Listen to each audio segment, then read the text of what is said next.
Hello guys, welcome back to my YouTube channel. This is a battle report between the new Dread Elf book and Dwarvenholt. I've been building a couple of different Dread Elf armies, and this is one that I regard to be kind of a balanced one. Just to test out a couple of things in the book, just to see what works, what doesn't work, or at least what seems to work and doesn't work. And in the end, yeah, I think this is a nice army to just get to know the army myself, and also to instruct the people around me to introduce them to the new Dread Elves.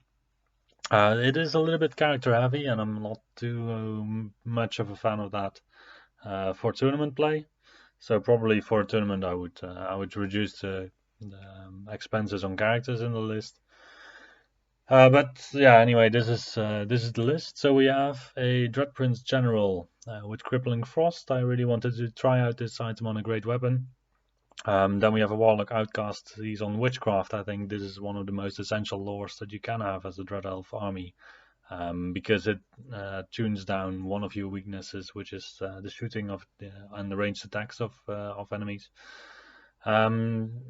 Two binding scrolls make sure that the first two turns you can cripple the magic phase of the enemy a bit, and I think that's really important within the Dread Elf army. I have a Legion Legate on a Pegasus, who's a Battle Standard Bearer. He does have a Kraken side here. I didn't notice that it's on foot only, so it should have been just a shield. And then in combat, he's gonna go to a 2-up armor save against non-magical, and out of combat a 1-up armor save. Yeah, with paired weapons and just Hero's Heart. Then we have a Silent Assassin because I wanted to try him out. Then for the core we have a big block of Dread Legionnaires. I wanted to test the supporting block of Legion Auxiliaries with a Divine Altar in them. So there's 20 Legion Auxiliaries. Normally I would play them preferably just at min size, because I think they already fulfill their role quite well in that way. And I'm still not yet decided on whether I would want to run them as a potential combat unit or not. As a combat unit, what they do offer is parry, 5 of armor save. They do still have lightning reflexes and +1 to wound in the first round of combat, but they don't have any AP whatsoever. So I feel like they have a little bit of the same syndrome that barbarians have in Warriors of the Dark Gods, where on paper they seem quite good in combat, but then in practice, there's better choices around. But the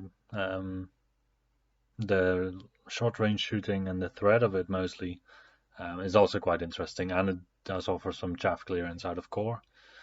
I must say I haven't pulled off the combination of the Legion Auxiliaries suppressing fire that often, so maybe I'll just switch them out for 2 units of 8 Shadow Riders, I think the name is now, because they seem to be a little bit more general purpose units. And then the raiding party Beastbreaker unit is there because I think it's essential to have one of these light troop units to house your Warlock Outcasts. I've been running her now a couple of times.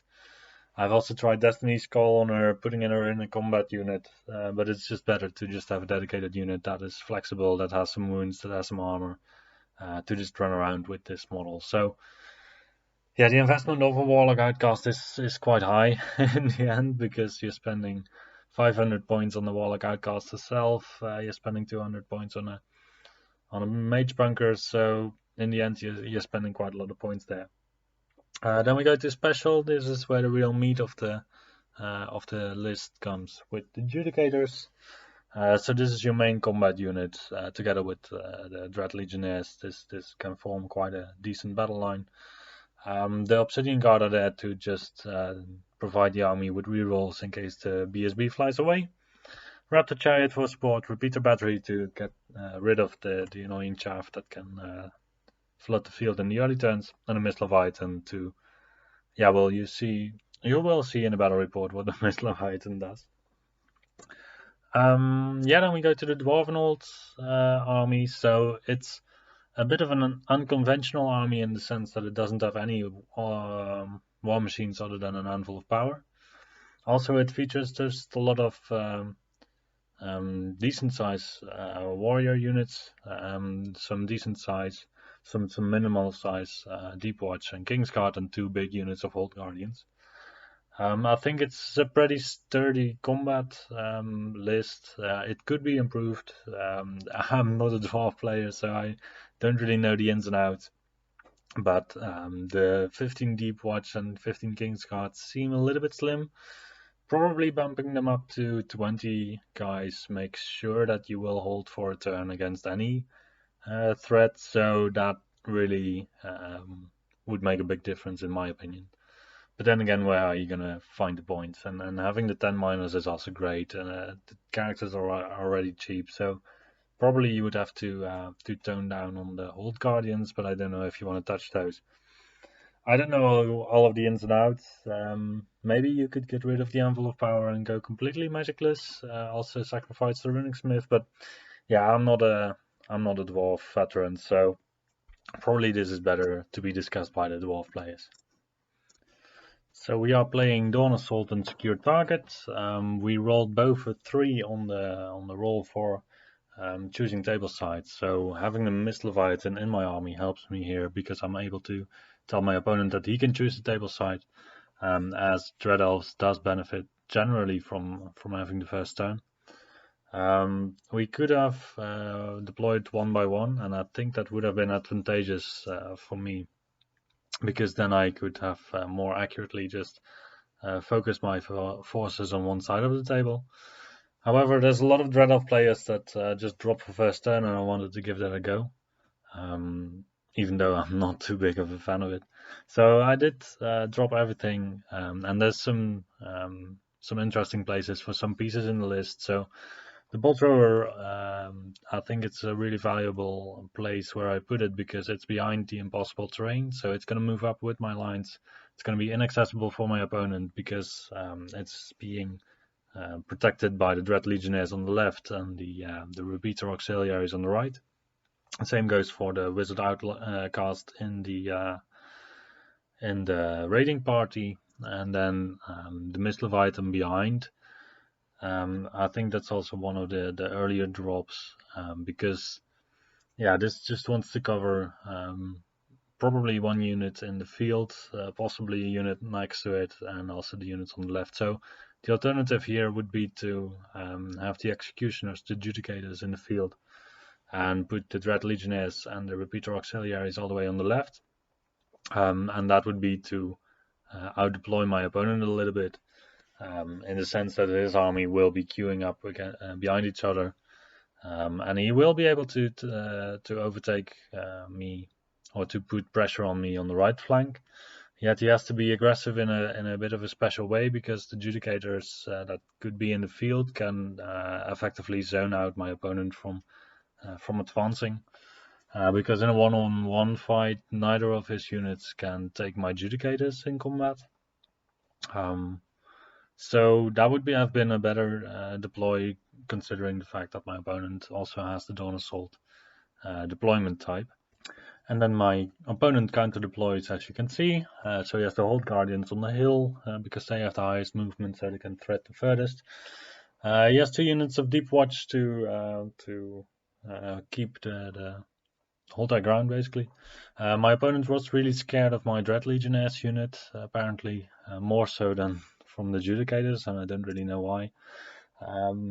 But yeah, he wanted to put sufficient focus on these Dread Legionnaires, because before I have played with units like this in the previous Dark Elves, and he was quite impressed by their performance. That was back in the day when they could take the Cult of Nab, have Hatred, get rerolls 1 to wound, get +1 strength effectively, and be a complete powerhouse.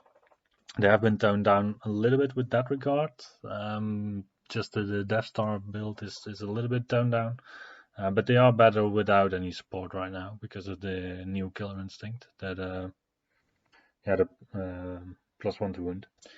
And then after the Vanguard of my opponent, we are ready to go into the battle. So the Dread Elves have turn 1. And this turn, the Mist Leviathan provides all of my infantry within 8 inches of the Mist Leviathan. So normally this is going to be about 3 units that you're going to get in contact, or in the bubble, 3 to 4 units. He's giving them +4 on their march rate, which doesn't seem that big maybe. But it does mean that you can suddenly move up 14 inches with your normal units, 16 inches if you give them Banner of Speed. And I find that this is quite impressive against gun lines. I had one game that was not recorded, I believe, but where I could just push my opponent off the table just already turn 1. And also depending on the deployment type you have, like if you have counter thrust and there's only 20 inch in between you and your opponent, then having this big unit of Dread Legionnaires that can just take a charge from nearly anything because of stat fast, it's really a big difference. And again, I have a Banner of Speed now on the unit. I might want to exchange that for a Rending Banner, because then you're resilient to even more different pieces. We couldn't find in the rules whether this also applies to units with a Divine Altar, so I just moved up a little bit more cautiously in the middle. Also, I didn't really know if I wanted to just race in straight ahead or wanted to be a bit more conservative. Ideally, I'm going for a turn 2 where I can march up with my auxiliaries and start shooting my opponent. But then I discovered that this setup with the Divine Altar doesn't work that well, because if you have the footprint of this unit, that's quite a decent footprint. So, and right now I can only shoot with 5 guys wide, so that on long range that's 10 shots, on short range it's 30 shots, whilst if you wouldn't have a Divine Altar in your unit, it would be respectively 20 shots in the first, 16 shots in the first turn, and yeah, like 35, 45, 48 in the next turn. So that is quite a big difference for this unit, and I think it's better to play them just 15 of them, probably in a 6 wide configuration, so you get enough shots out of them. But they have a very clear rule, and the unit just felt kind of conflicted this way. The Dwarvenholt's turn 1 was really quick, so we already went into my turn 2. I was really eager to play this game because, well, here in the Netherlands we're in lockdown situations and we don't get to play a lot of games because, well, everyone is a bit hesitant, myself included. Yes, and there's also no tournaments to prepare for or anything. So I was kind of eager to get this in and just go in and brawl a bit and see what would happen. Had it been a tournament game, I probably would have not declared a charge with the Dread Legionnaires on the left, because as you could see in the previous frame, the Mist Leviathan was a bit far away still from the flank of my Dread Legionnaires. So after the charge now, I'm not able to cover the flank charge of my opponent's clan warriors into the flank of my Dread Legionnaires. And these Deep Watch, they are gonna stick around due to bodyguard and the BSB in the unit. With my Pegasus character, I was trying to just get rid of my opponent's BSB, but just Hero's Heart wasn't enough to knock him down, so my opponent's gonna stick. Then on the right flank, I believe this was the round where my Obsidian Guard didn't really perform that well, and my opponent, this unit on the right, made all of its saves. So I only knocked down 2 clan warriors right over there, and my opponent killed 3 Obsidian Guard, yet luckily I stuck. The Raptor Chariot was also supposed to charge in with the Obsidian Guard, and then it would likely have been a different story. Or at least my opponent would have had to take a check rather than me. Yeah, in the middle, I was moving up a little bit with my Judicators to threaten my opponent a bit, because effectively they have an advance of 6 now, being academy trained with the academy banner, and being near the repeater auxiliaries. So that's quite a bit further than my opponent. For this dwarves, for his Hold Guardians, the difference is not that big. So right now I believe he has charges on my Judicators on 10s. I believe this round it's on 10s. I'm not sure. But as you can see, he makes a charge into the flank of my Obsidian Guard with his warrior units. He makes the flank charge with his warriors into the Dread Legionnaires, and he supports with the Hammerers. I think this turn was the turn where he could charge my Judicators on respectively a 7 and a 6 for the Hold Guardians, 7 and an 8, because I lowered one of the movements of them. One of the units makes it into the Judicators, and my opponent was definitely hoping for 2 of them to go in. And right now, the state of the board, yeah, I'm not too keen about what is happening on the left with my Dread Legionnaires, and it's definitely a misplay to go in the previous turn, and I should have just waited around. Also given my repeater battery some pressure on my opponent, because I can close the gap, keep the gap closed for my opponent to go through the Dread Legionnaires. So I can just whittle him down with my repeater battery, and after Mist Leviathan as a monster that can effectively charge into the dwarves. He has strength 4 only, but he has still Thunderstorm with AP 3, which is quite impressive. So especially against a Deep Watch, I think a Mist Leviathan is not that bad of a monster. Also considering the cost of only 265 points, I think the Mist Leviathan currently is priced quite appealingly. Yeah, then we go to the combat in the middle with the Judicators. So the Judicators, they managed to do a total of 13 wounds, I believe, including the general, and that's not even too much for this unit. And then the Hold Guardians, they do manage to knock off 5 Judicators, so that is quite a good score for the Hold Guardians. Had both units been in, then I would have been in a bit of a bigger mess. Yet still, now this allowed my opponent to focus his magic on the Hold Guardians, and otherwise I could have targeted the unit that didn't get any buffs.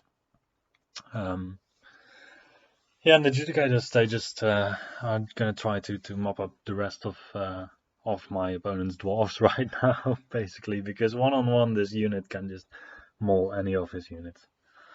My opponent, he faces my Judicators with his dwarf block on the right, ignoring my chariot. I think that was a good play, because for me, in order to charge into his dwarf warriors in the rear, I am going to rely on the fact that I want to break him. So he's still at discipline 9 with steadfast, because I don't have a rank. So it's more appealing for me to charge anyways his dwarf warriors on the right. And even then they're gonna be steadfast for a while, and yeah, it's I probably should have left those dwarf warriors on the right alone. Then on the left we go into the combat. By now my Dread Legionnaires in the previous round have only killed 2 of the Deep Watch, so that was a bit disappointing, and now I don't manage to kill any more, I believe. My opponent's just wrecking my Dread Legionnaires, inflicting something like 15 wounds or so.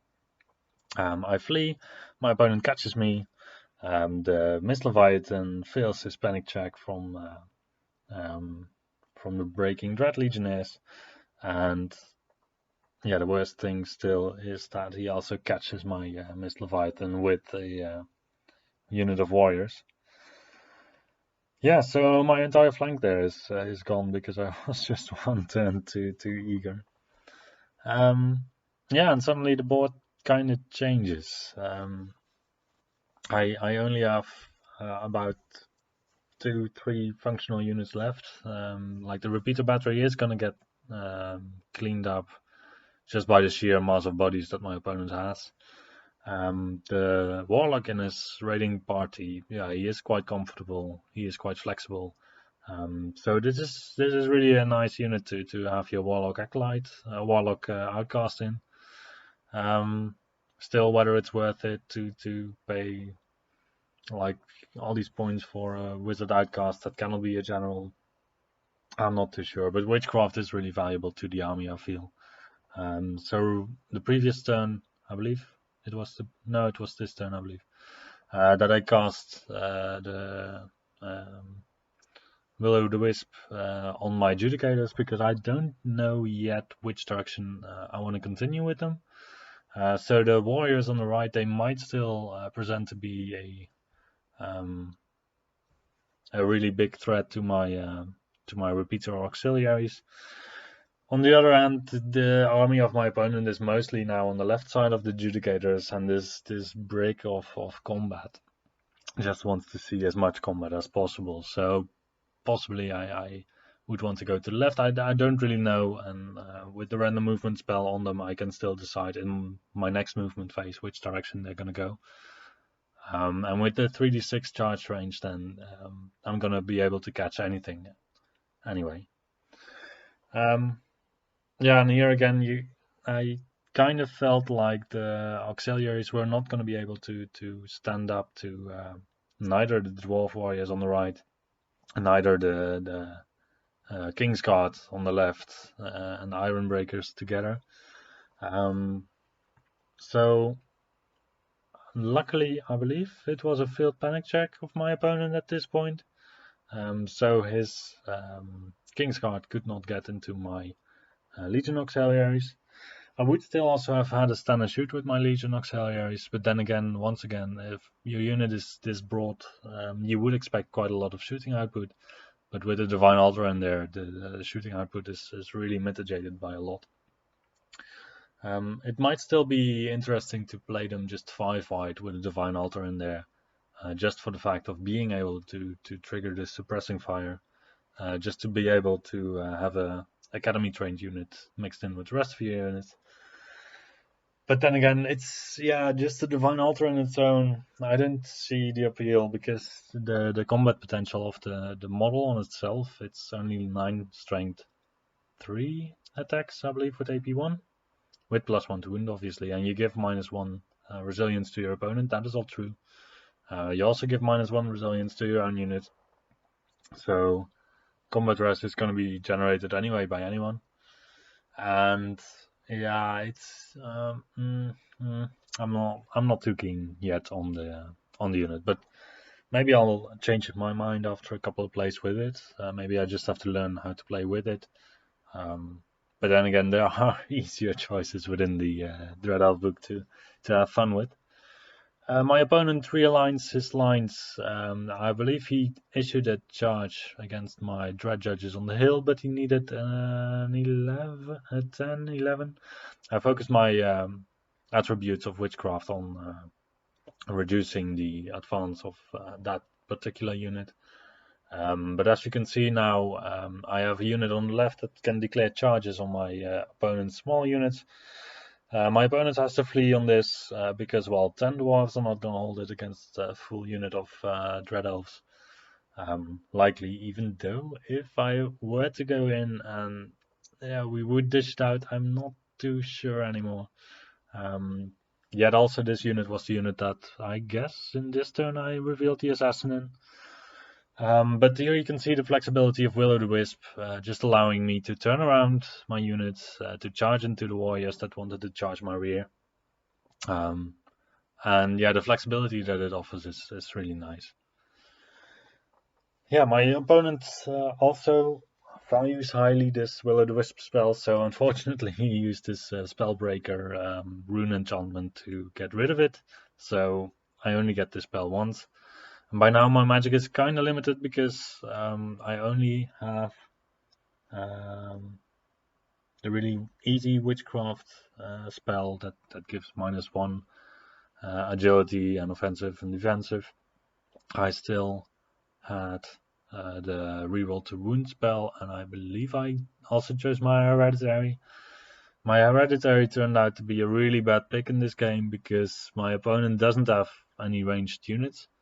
And also, wherever there is combat, it's not that interesting to give my opponent strength 4 hits for every Dark Elf that dies.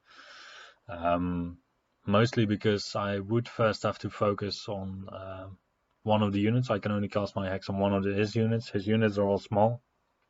So from that standpoint, it doesn't really make a lot of sense, because his units do like 10 attacks, or maybe 15 attacks. And combined, they inflict like 12 wounds or 15 wounds on my units in combat. But casting a hex on one unit to get 5 strength 4 hits with AP2 on a unit that still has resilience 4, that still has some armor save after this. Yeah, it doesn't really seem valuable. So yeah, you're gonna get maybe 2 more kills in combat if you're lucky. So that didn't really feel valuable. So that was definitely the wrong spell to pick. Still, I'm happy with the witchcraft magic. Like in this particular matchup, it didn't help too much, but there's so many other matchups where it just helps a great deal.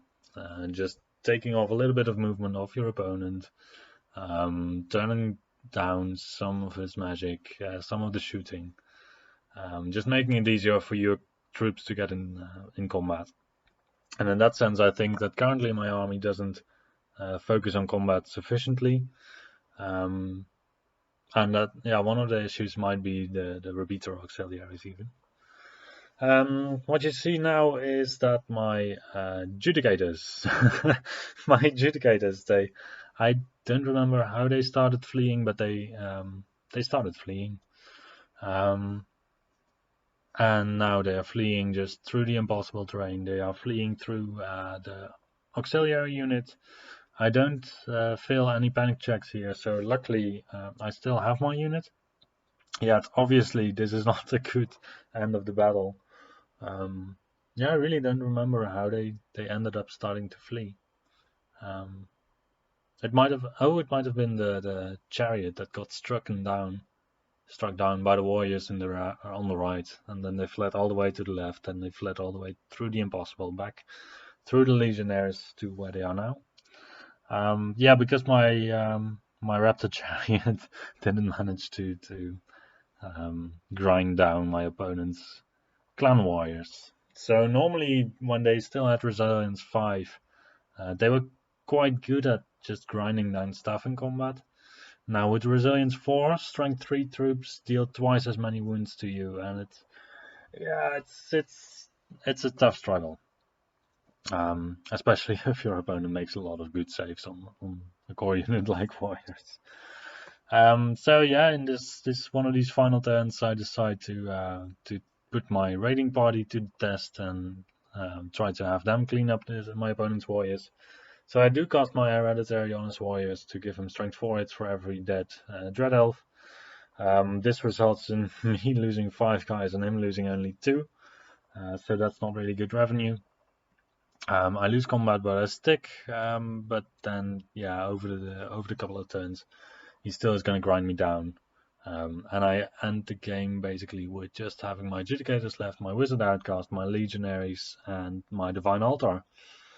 Whilst my opponent still has all of his characters, his 2 units of Deep Watch, his Miners, his 2 of his units of Warriors, even though one of them is crippled, and his Anvil.